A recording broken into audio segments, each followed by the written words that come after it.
کہ تو فجر کی نماز کے بعد اور عصر کی نماز کے بعد تھوڑی دیر مجھے یاد کر دیا کر، میں درمیان حصے میں تیری سفارش کروں تو زندگی اپنی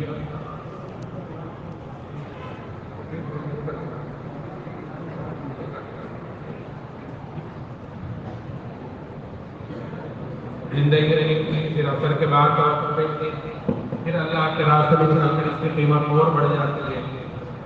تو اگر ہم یہ تصور کریں کہ ہم سب کے سب اللہ کے راستے میں ہیں، کہ اللہ کے لیے وقت کو فارغ کیا ہے، اللہ کے گھر پر بیٹھے ہوئے ہیں، کہ اللہ کے راستے کی ایک صبح اور ایک شام دنیا میں جو کچھ ہے ان سب سے بہتر ہے۔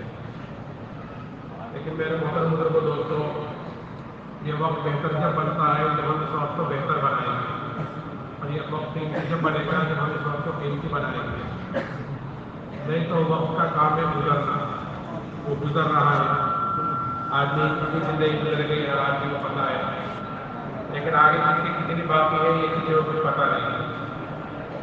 اس لیے ہم اپنے وقت کو قیمتی بناویں، عملوں کے اندر لگ کر۔ ایک اعمال ایک ایسی چیز ہے جو آدمی کے ساتھ 100% ساتھ ہوتے ہیں اور ہر جگہ ساتھ ہوتے ہیں۔ آپ اس وقت یہاں پر آئے ہو تو 100% آپ کے ساتھ آپ کے اعمال ہیں۔ اعمال کہلاتے ہیں کہ انسان 24 گھنٹے کی زندگی میں جو کام کرتا ہے، کھانا ہے، پینا ہے، سونا ہے، جاگنا ہے، کمانا ہے، خرچ کرنا ہے، شادی کیا ہے، دیکھنا ہے، سننا ہے، یہ انسان کام کر رہا ہے، یہ اس کے اعمال کہلاتے ہیں، اس کے بدن سے نکلنا ہے۔ یہی سارے کام غیر بھی کرتے ہیں، کھانا پینا، شادی بیاہ، کمانا، محنت کرنا، سننا، دیکھنا، سارے کام غیر بھی کرتا ہے جو اللہ کو نہیں مانتے، اور یہی سارے کام مسلمان بھی کرتا ہے۔ فرق اس میں اتنا ہے ان میں اور ہم میں کہ ہمیں ان سارے کام کرنے کا طریقہ بتایا گیا ہے۔ لقد کان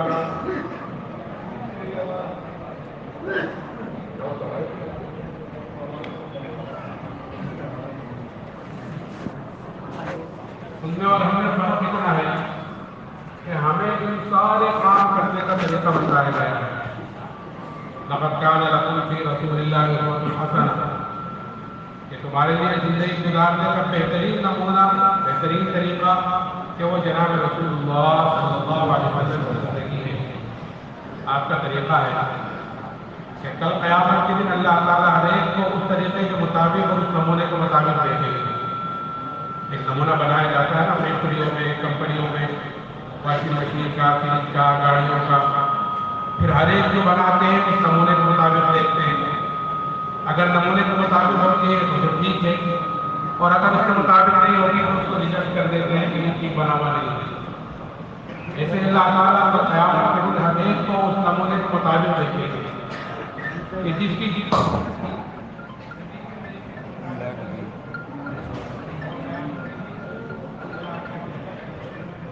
حیثیت ہوگی، اور جس کی جتنی زندگی نبی کے طریقے سے دور ہوگی اتنا ہی اللہ کے یہاں بے حیثیت ہوگا، اتنا ہی اللہ کے یہاں بے قیمت ہوگا۔ اس لیے میرا محترم بزرگوں دوستوں، ہمیں اپنی 24 گھنٹے کی زندگی میں یہ دیکھنا ہے کہ میرے بدن سے نکلنے والے اعمال کیسے ہیں۔ آیا اس طریقے پر زندگی گزار رہا ہوں جو طریقہ غیروں کا ہے، یا اس طریقے پر زندگی گزار رہا ہوں کہ جو طریقہ جناب رسول اللہ صلی اللہ علیہ وسلم کا ہے۔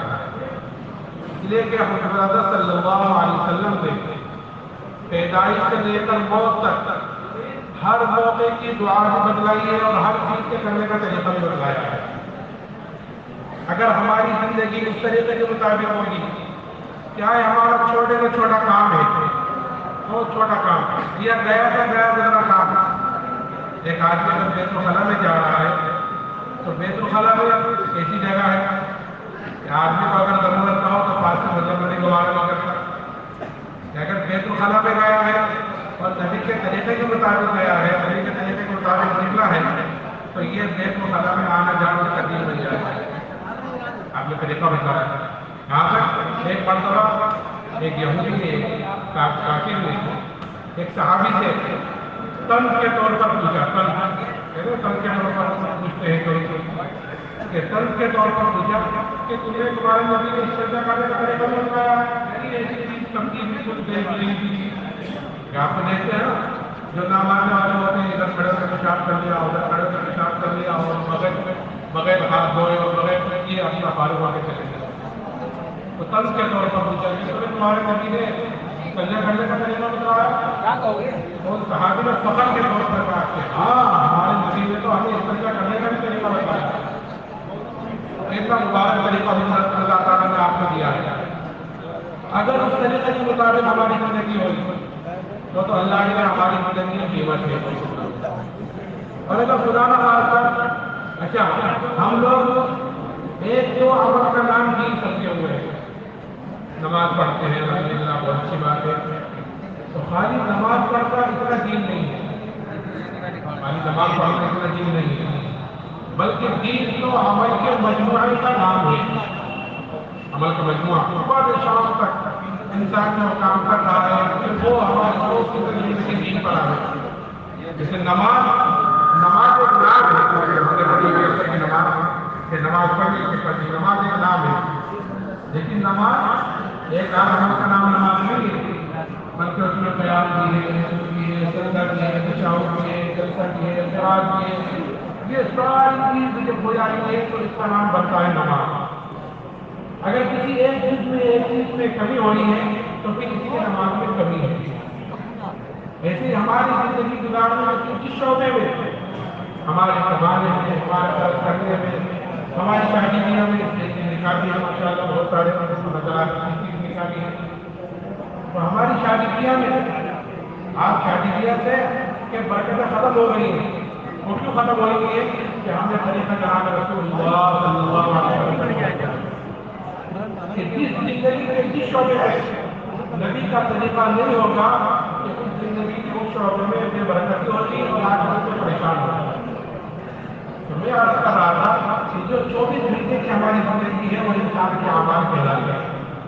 انسان کے ساتھ ہر جگہ ساتھ ہوتے ہیں, ہر وقت ساتھ ہوتے ہیں, اور انہی اعمال پر انسان کے بننے اور بگڑنے کا تعلق ہے.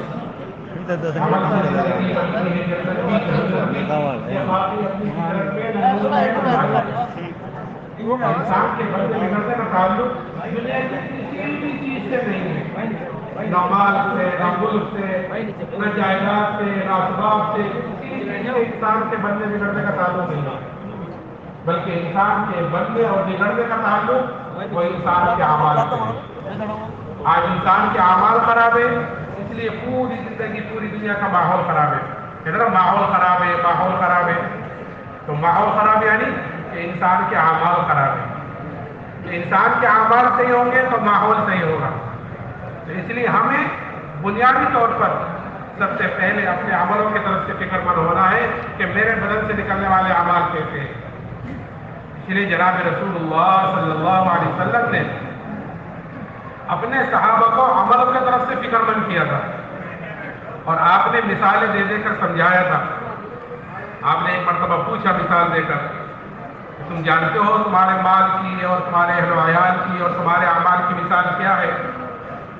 پھر آپ نے فرمایا کہ اس کی مثال ایسی ہے جیسے ایک آدمی کے 3 بھائی ہوں, اور اس آدمی کے اوپر موت کا وقت آ رہے, اور وہ اپنے 3 بھائیوں میں سے ایک بھائی کو بلا کر یہ پوچھے کہ بھائی تم دیکھ رہے ہو میرے اوپر کیا مصیبت آ رہی ہے, دنیا سے میں جا رہا ہوں, آخرت کا سفر تیار ہے, اس مصیبت کی گھڑی میں تم میری کیا مدد کر سکتے ہو؟ وہ کہتا ہے کہ بھائی میں تو تیرے ساتھ ہوں, جب تک تو دنیا میں موجود ہے تیرے ساتھ رہوں گا, تیری تیمارداری کروں گا, تیری خدمت کروں گا, اور جب تیرا انتقال ہو جائے گا تو تجھے کفناؤں گا, دفناؤں گا, اور تیرے مرنے کے بعد لوگوں میں تیرا ذکر خیر کروں گا, تیری تعریفیں کروں گا, تیری صفات بیان کروں گا. بتائیں آپ کو اسے مرنے کے بعد آدمی تعریفیں کرتا ہے, اور کچھ دنوں کے بعد میں تجھے بھول جاؤں گا.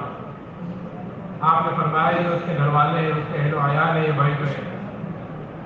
پھر دوسرے بھائی کو بلا کر یہی پوچھتا ہے, تو وہ کہتا ہے کہ بھائی میرا تیرا واسطہ تو زندگی تک کا ہے, کہ جب تک تیری سانس چل رہی ہے اس وقت تک تجھے مجھ سے جتنا نفع اٹھانا ہے, جتنا فائدہ اٹھانا ہے اٹھا لے, کہ جب تیرا انتقال ہو جائے گا تو پھر میرا راستہ الگ ہو جائے گا, تیرا راستہ الگ ہوگا, میں الگ جاؤں گا, تو الگ جائے گا. آپ نے فرمایا کہ یہ بھائی اس کا مال ہے جو یہی دنیا میں اس کا ساتھ چھوڑ دے گا. آپ دیکھو کہ کوئی چیز انسان کے ساتھ نہیں جاتی, کفن بھی اس لیے پہنا دیا جاتا ہے کہ انسان اشرف المخلوقات ہے، اس کی بے حرمتی نہ ہو جائے، اس کی بے پردگی نہ ہو، نہیں تو قبر پہ جا کر وہ بھی سر گڑ کر ختم ہو جائے گا۔ کہ کل قیامت کے دن ہر آدمی اپنی قبر سے ننگا اٹھے گا۔ اس طرح دنیا میں ننگا ہے نا، ہر بچہ دنیا میں ننگا آتا ہے، اس طرح دنیا میں ننگا آیا ہے، ایسے ہی ہر آدمی کل قبر سے ننگا اٹھے گا۔ تو یہ آپ نے فرمایا اس کا مال ہے کہ یہی ساتھ چھوڑ دے گا۔ پھر تیسرے نمبر آ کر یہ پوچھتا ہے، وہ کہتا ہے کہ میں تیرے ساتھ رہوں گا، دنیا میں بھی تیرے ساتھ رہوں، جب تیرا انتقال ہو جائے گا تو قبر میں پہنچے گا اور ممکن نقیب اس سے سوال کریں گے تو ان کے سوالوں کا جواب میں دوں گا تیرے طرف سے، اور جب کل کو تیرے نامہ اعمال تلیں گے تو تیرے نامہ اعمال کے ترازو میں بیٹھ جاؤں گا اور خوب کوشش کروں گا اس کو وزنی کرنے کی، اس کو بھاری کرنے کی، اس کو جھکانے کی، اور میں تیرے ساتھ رہوں گا یہاں تک کہ تجھے جنت میں داخل کرا دوں گا۔ میں وہاں تک تیرے ساتھ رہوں گا، وہاں تک ساتھ بھی چھوڑوں گا۔ آپ نے فرمایا یہ بھائی اس کے اعمال ہیں جو بھی سبق کر رہے ہیں چاروں طرف صبح سے شام تک جو ہماری زندگی گزر رہی ہے نا کاموں میں، یہ ہمارے اعمال کہلاتے ہیں۔ اس لیے میرا محترم دوستو، ہمیں اپنے عملوں کی طرف سے فکر مند ہونا ہے، اور اعمال کا دار و مدار، اعمال کا نکلنا، اعمال کا سلوک صادر ہونا، یہ انسان کے یقین کے ساتھ ہے، انسان کے یقین کے ساتھ ہے کہ جیسے اس کے اندر کا یقین ہوگا کہ بدن سے نکلنے والے اعمال اس کے اعتبار سے ہوں گے۔ اس لیے کہ آدمی کو جو چیز چلاتی ہے عمل کے اعتبار سے، وہ اس کو اس کے اندر کی طاقت چلاتی ہے، اندر کی چیز کا بھی یقین ہوگا۔ اگر اسباب سے کامیابی کا یقین ہوا تو پھر بدن سے نکلنے والے اعمال اس کے اعتبار سے ہوں گے، اور اگر اندر جناب رسول اللہ صلی اللہ علیہ وسلم کے اس طریقے میں ہی کامیابی ہے، اس کا یقین ہوا تو پھر بدن سے نکلنے والے اعمال اس کے اعتبار سے ہوں گے۔ اس لیے ہمیں بنیادی طور پر سب سے پہلے اپنے اندر کے یقین کو بدلنا ہے، اپنے اندر کے یقین کو بنانا ہے۔ آج اندر کا یقین کمزور ہے، اس لیے بدن سے نکلنے والے اعمال کی جان نکلی ہوئی ہے۔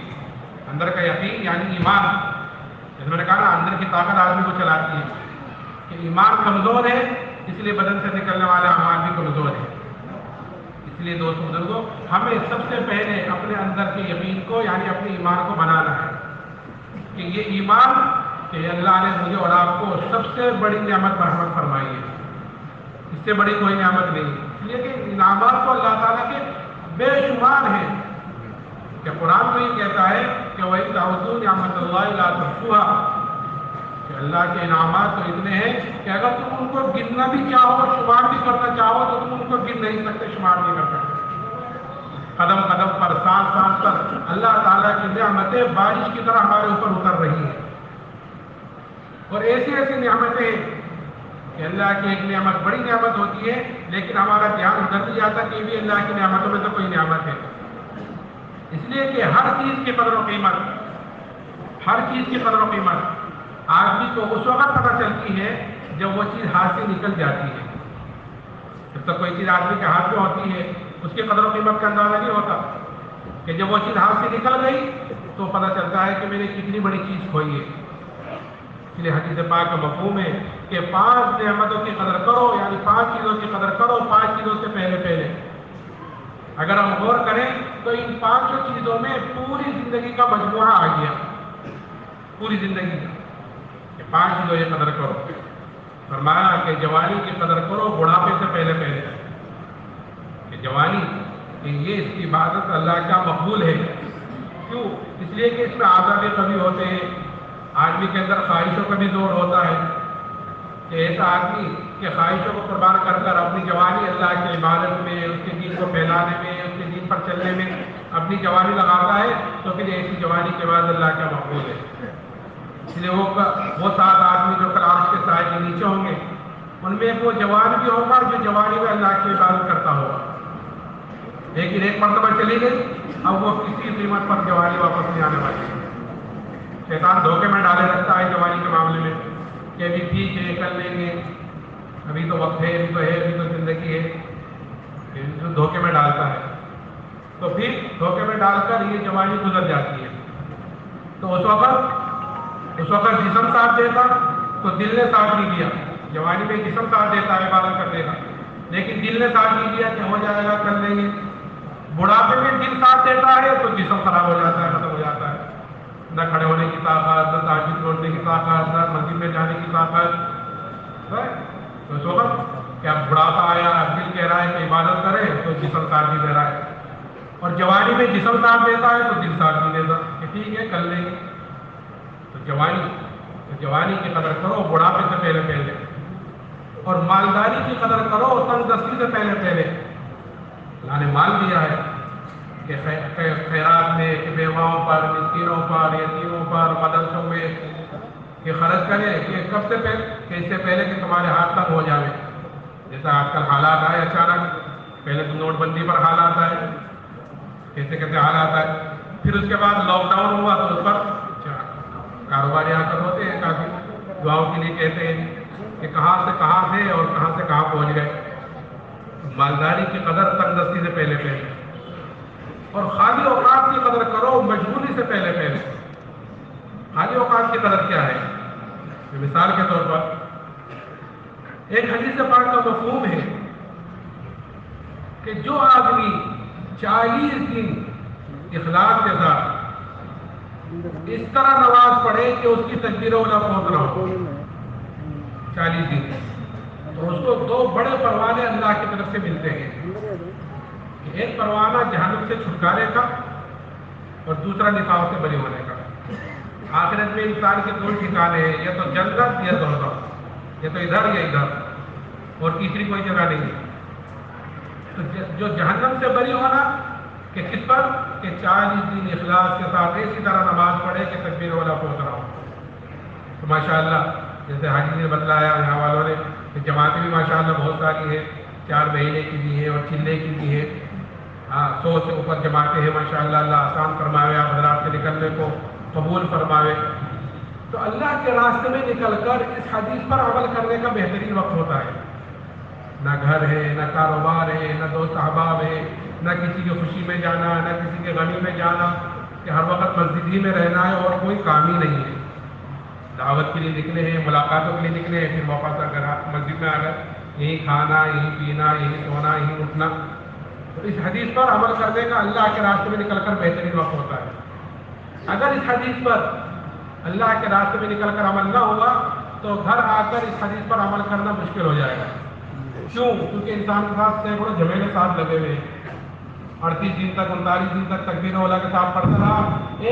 ایک نماز 39ویں دن مثال کے طور پر نکل گئی، ایک رکعت نکل گئی، تو اس فضیلت سے تو محروم ہو گیا. ثواب مل جائے گا، کیا کسی وجہ سے بھی محروم ہوا تو ثواب مل جائے گا، لیکن اس فضیلت سے محروم ہو گیا.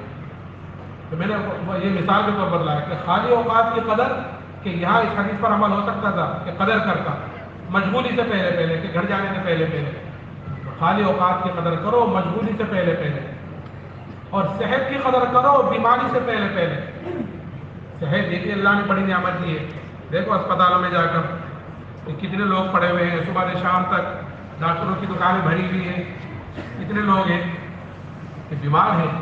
اسی لیے حضرت علی رضی اللہ تعالیٰ عنہ فرماتے تھے کہ 2 چیزوں میں لوگ غفلت میں پڑے ہوئے ہوتے ہیں، اور 2 چیزوں میں دیر نہیں ہوتی، دیر نہیں لگتی، وہ اچانک آ جاتی ہے. اللہ حفاظت فرمائے کہ ایک بیماری، کہ اچھا خاصا تھا فالج کا اثر ہو گیا، اچھا خاصا تھا اٹیک ہو گیا، اچھا خاصا تھا کہ یوں ہو گیا، چکر آ گئے، گر گیا. ایک بیماری اچانک آ جاتی ہے. اس لیے ہر وقت اللہ سے عافیت مانگنی چاہیے. ایمان کے بعد جو سب سے بڑی چیز ہے، ایمان کے بعد جو سب سے بڑی چیز ہے جو اللہ سے مانگنی چاہیے وہ عافیت ہے. حضور صلی اللہ علیہ وسلم کی صبح سے شام تک کی جو دعائیں ہیں اس میں ہے اللہم انی اسألک العفو والعافیہ فی الدنیا والآخرہ، اللہم عافنی فی بدنی، اللہم عافنی فی سمعی، اللہم عافنی فی بصری، لا الہ الا انت. عافیت کی دعائیں ہیں. عافیت مانگنی چاہیے ہر وقت. تو بیماری کہ صحت سے، کہ حضرت علی فرماتے ہیں کہ بیماری، اور دوسرے فقر، کہ فقیری بھی اندم آ جاتی ہے. کہ اچھا خاصا کاروبار چل رہا تھا کہ دکان میں آگ لگ گئی، اچھا خاصا کام تھا کہ کھیتوں میں آگ لگ گئی، کہ کھیت میں کیڑا لگ گیا، خراب ہو گیا، کہ ایک دم اچانک آ جاتی ہے. یہ فرمایا کہ صحت کی قدر کرو بیماری سے پہلے پہلے، اور زندگی کی قدر کرو موت سے پہلے پہلے. یہ 5 چیزوں کی قدر بتلائی. تو میں عرض کر رہا تھا کہ انعامات اللہ تعالیٰ کے بے شمار ہیں. لیکن ان تمام نعمتوں میں جو سب سے بڑی نعمت مرحمت فرمائی ہے وہ ایمان کی دولت ہے، اس سے بڑی کوئی نعمت نہیں ہے۔ اس لیے کہ خدا نہ خواستہ اگر آدمی ایمان کے بغیر اس دنیا سے چلا گیا اور کل قیامت کے دن اپنی جان کے فدیے میں دنیا کا سارا سونا چاندی بھی دے دے تو کل قیامت کے دن اللہ کے عذاب سے نہیں بچ سکتا۔ اللہ نے مجھے اور آپ کو یہ سب سے بڑی نعمت کو مرحمت فرمائی۔ اگر ہم ساری زندگی بھی سجدے میں سر رکھ کر اس نعمت کا شکر ادا کرنا چاہیں تو خدا کی قسم اس نعمت کا شکر ادا نہیں ہو سکتا۔ ایمان کی دولت یہ کل قیامت کے لیے پتہ چلے گا، لیکن آج ہمارے اندر سے اس ایمان کی قدر و قیمت نکل گئی۔ تو کیوں نکلی ہوئی ہے؟ اس لیے نکل گئی کہ جو چیز آدمی کو بغیر محنت کے، بغیر مجاہدے کے، بغیر قربانیوں کے، کہ جو چیز آدمی کو مل جاتی ہے آدمی کے اندر اس کی قدر و قیمت کم ہوتی ہے، بنسبت اس کے جو چیز آدمی محنت کر کر حاصل کرتا ہے، اس چیز پر آدمی کا جان مال وقت لگتا ہے، اس چیز کے لیے آدمی قربانی دیتا ہے، اس چیز کے لیے آدمی محنت کرتا ہے، کہ اس کی قدر و قیمت آدمی کے اندر ہوتی ہے فطری طور پر۔ جس چیز پر محنت نہیں ہوتی کہ اس کی قدر و قیمت بھی اندر نہیں ہوتی۔ تو ایمان کہ جیسے کہتے ہیں وراثت میں کوئی چیز مل گئی، تو ایمان ہمیں وراثت میں مل گیا کہ خاندان مسلمان، دادا پردادا مسلمان، باپ مسلمان، ہم مسلمان ہیں، گھر میں پیدا ہوئے الحمدللہ ہم بھی مسلمان، اس لیے ہمارے اندر اس ایمان قدر و قیمت نہیں ہے۔ اس لیے جناب رسول اللہ صلی اللہ علیہ وسلم نے ایمان کی اور ایمان والے کی کیا قدر و قیمت ہے اللہ کے ہاں وہ بتلائی ہے، تاکہ ہم جہاں ہوں، جس حالت میں ہوں، اپنے ایمان کی طرف سے ہر وقت فکر مند ہو۔ میرے صحابہ رضی اللہ رضوان اللہ علیہ اجمعین ہر وقت 24 گھنٹے اپنے ایمان کی طرف سے ہی فکر مند رہتے تھے، اپنے ایمان کی طرف سے فکر مند رہتے تھے، اور چھوٹی چھوٹی باتوں پر اپنے ایمان کی فکر پیدا ہو جاتی، چھوٹی چھوٹی چیزوں پر۔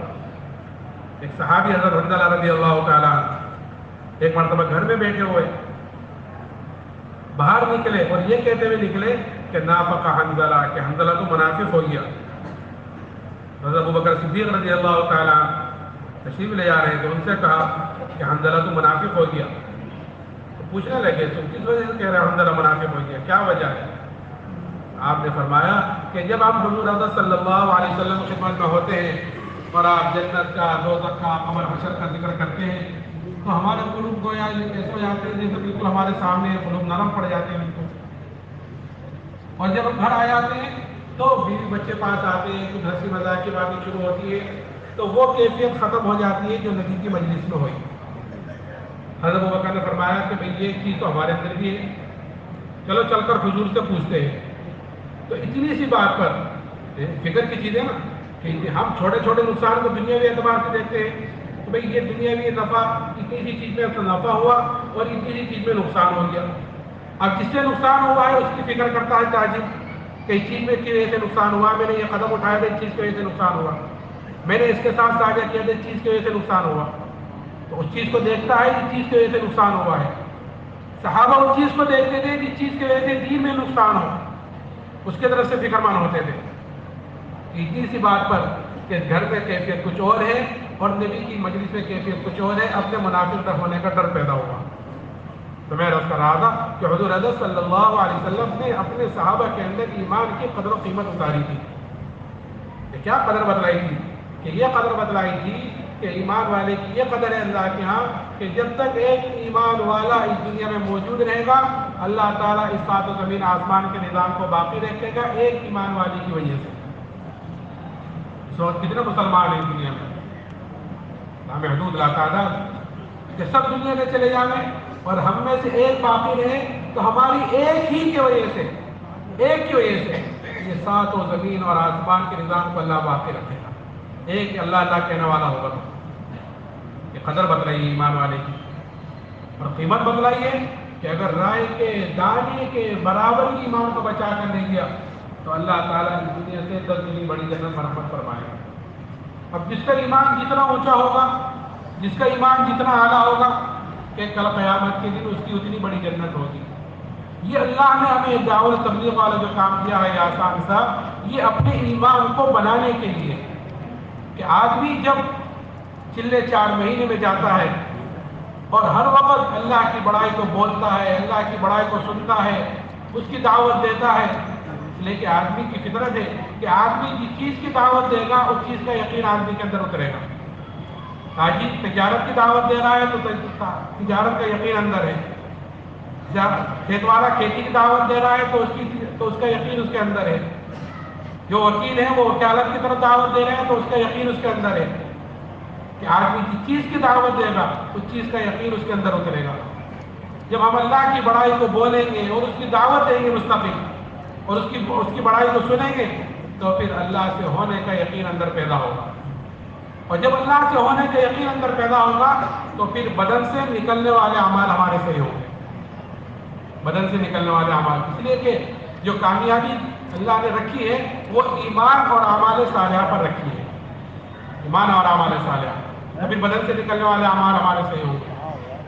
تو میرے محترم بزرگوں دوستو، یہ قدر و قیمت ایمان کی صحابہ کے اندر ایسی اتری ہوئی تھی کہ پھر صحابہ نے اس ایمان کے لیے ہر تکلیف کو، ہر مشقت کو، ہر مصیبت کو برداشت کیا ہے، اور جو چیز بھی ایمان کے مقابلے پر آئی ہے اس کو قربان کیا ہے۔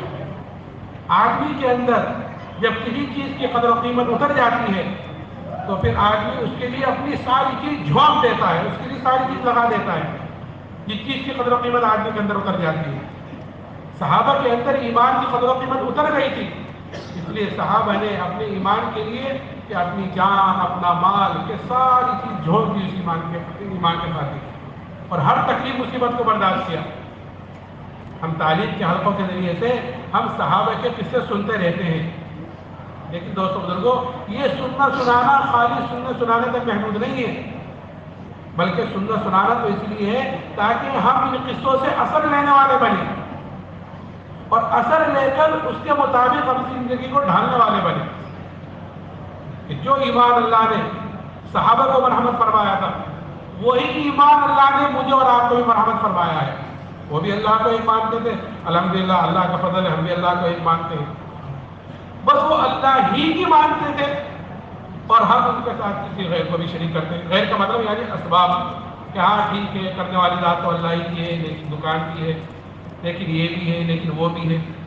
اور یہ چیز کب پتہ ہوتی ہے کہ جب احکامات آتے ہیں تو پھر اس وقت پتہ چلتی ہے کہ آدمی کے اندر کی طاقت اور آدمی کے اندر کا یقین کیسا ہے، کہ جو حالات آئے اس میں یہ دیکھے کہ آدمی غیر کی طرف جاتا ہے یا اللہ کی طرف جاتا ہے، کہ اگر ایمان بنا ہوا ہوگا تو حالات کا مقابلہ آدمی حالات سے نہیں کرے گا، بلکہ حالات کا مقابلہ کہ اللہ کی طرف رجوع کرنے سے کرے گا، وہ اعمال کرے گا جس سے اللہ راضی ہوتے ہو، وہ اعمال کرے گا۔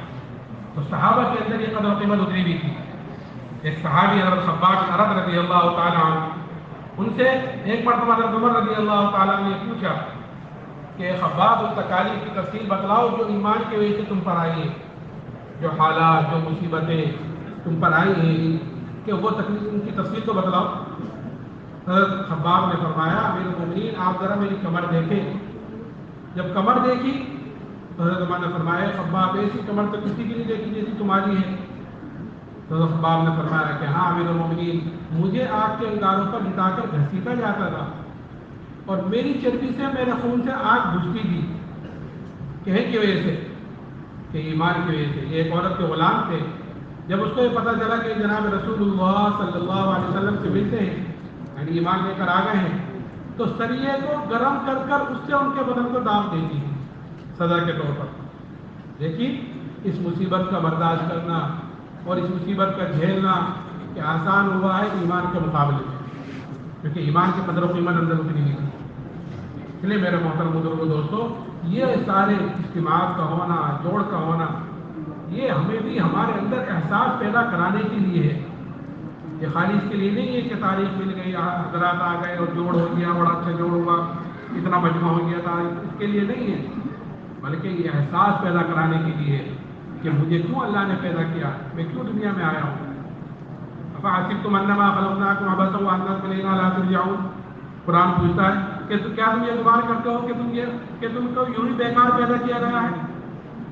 کہ نہیں، ہمیں بیکار پیدا نہیں کیا گیا، ہمیں تو اللہ نے اپنے لیے پیدا کیا ہے۔ ساری کائنات جتنی مخلوقات ہیں، 6000 کتنی مخلوقات، یہ ساری کی ساری یہ انسان کے لیے پیدا کی ہے۔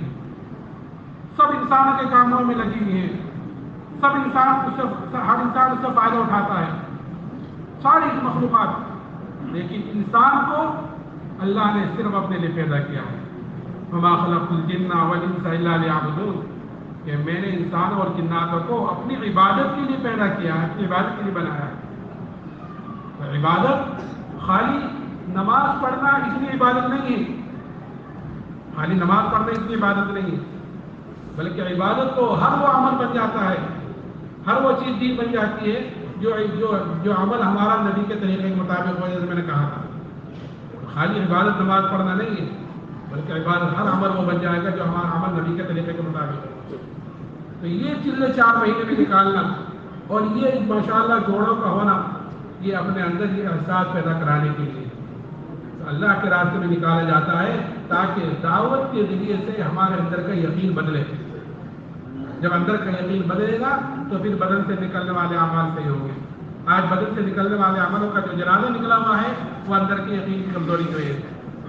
اور صحابہ کرام رضی اللہ عنہ اجمعین جس طرح انہوں نے ایمان کے لیے تکلیفیں، مصیبتیں، قربانیاں کی ہیں، ایسے ہی عمل کے لیے بھی قربانیاں کی ہیں۔ یہ دو کامیابی کی 2 چیز عامل ہیں، ایمان اور اعمال صالحہ، کہ ایمان کے بغیر تو کوئی عمل قابل قبول ہے ہی نہیں۔ ایمان ہے لیکن اعمال صالحہ نہیں ہے تو پھر کل قیامت کے لیے اس کی سزا بھگتنی پڑے گی، اور اللہ معاف کر دے تو پھر وہ تو غفور الرحیم ہے، اس سے کون پوچھنے والا ہے اگر وہ معاف کر دے تو۔ ایمان اور اعمال صالحہ، صحابہ ان دونوں کی طرف سے فکر مند رہتے تھے۔ تو ایمان کے لیے اس طرح تکلیف اور قربانی کی ہے، ایسے ہی اعمال کے خرابی پر بھی صحابہ نے قربانیاں دی، عمل کے خرابی پر۔ ایک مرتبہ ایک صحابی حضرت ابو طلحہ رضی اللہ تعالیٰ ایک مرتبہ اپنے باغ میں نماز پڑھ رہے تھے، گنجان باغ تھا بھرا ہوا، اس میں نماز پڑھ رہے تھے۔ نماز پڑھتے پڑھتے اچانک ایک پرندے پر نگاہ پڑی جو اندر گھس گیا، اور نماز پڑھتے پڑھتے اس پر نگاہ پڑی، کوئی نگاہ اس کے ساتھ گھومنے لگی۔ تھوڑی دیر میں خیال آیا کہ میں تو نماز پڑھ رہا تھا، کہ جب یہ خیال آیا کہ میں نماز پڑھ رہا تھا تو یہ بھول گئے کہ کتنی رکعتیں ہوئی، 2 ہوئی کہ 3 ہوئی، یہ بھول گئے۔ سلام پھیر کر فوراً جناب رسول اللہ صلی اللہ علیہ وسلم میں حاضر ہوئے اور جا کر عرض کیا، رسول اللہ یہ پورا کا پورا باغ اللہ کے نام پر صدقہ ہے۔ کیونکہ یہ باغ ذریعہ بنا ہے میرے عمل کی خرابی کا۔ نہ یہ باغ ہوتا، نہ میں اس میں نماز پڑھتا، نہ پرندہ اس میں گھستا، نہ میرا دھیان ادھر جاتا، اور نہ میری نماز جیسے ہم عبادت خراب ہوتی۔ اور آج ہمارا کیا حال ہے کہ مسلمان سب سے زیادہ غفلت میں پڑا ہوا ہے نماز کی طرف سے، حالانکہ اسلام میں اس کا کوئی حصہ نہیں ہے جو مسلمان نماز نہ پڑھے۔ حضرت عمر رضی اللہ تعالیٰ، آپ کے خنجر مارا گیا اور زخم ہی ہوئے، اور زخم اتنا گہرا کہ آپ کو دودھ پلایا گیا تو وہ دودھ بھی زخم کے راستے سے باہر نکل گیا، اتنا گہرا زخم، اور مستقل آپ پر بے ہوشی طاری رہی۔ کوششیں کی جا چکی ہوش میں لانے کی، آپ ہوش میں نہیں آئے، تو ایک ساتھی نے کہا کہ امیر المومنین کو نماز کے ذریعے سے ہوش میں لاؤ۔ تو کان میں کہا، امیر المومنین الصلاۃ الصلاۃ۔ اس وقت آپ نے آنکھ کھولی اور یہ جملہ فرمایا کہ ہاں اس مسلمان کا کوئی حصہ ہی نہیں اسلام میں جو مسلمان نماز نہ پڑھے۔ اس لیے میرے محترم بزرگ دوستوں، ہمیں اس دعوت کے ذریعے سے اپنے اندر کے یقین کو بدلنا ہے۔ جب اندر کا یقین بدلے گا تو پھر ہماری ساری چیزوں میں دین پیدا ہوگا، ہماری شادیوں میں بھی، ہمارے کاروباروں میں بھی، ہمارے رہن سہن میں بھی، ہمارے معاشرے میں بھی، ہر چیز میں دین آئے گا جب اندر کی طاقت ہماری بنے گی۔ تو اس کے لیے تیار ہیں انشاءاللہ؟ دیکھو وقت تھوڑا ہے، جگہ بھی بہت سارے ہیں۔ آپ حضرات سے درخواست ہے اسی طرح بیٹھے رہے، جن لوگوں کا اجابہ قبول ہوگا وہ اجابہ قبول کرائیں گے، اور آپ حضرات اپنی جیب میں جن بھائی کی جیب میں تسبیح ہے وہ اپنی 3 تسبیح پوری کرتے رہے، اسی طرح بیٹھے رہے۔ سب جزاک اللہ۔ بھائی محمد شہزاد ابن محمد منفعل محلہ پھول والی مسجد، کہاں بھائی شہزاد بھائی؟ ہمراہ فرین بانو بنت مہدی حسن شہزاد بھائی بیٹھے رہے بھائی پتہ نہیں چلے گا کون اٹھ رہا ہے، ہمیں دلہا کو اٹھانا ہے صرف۔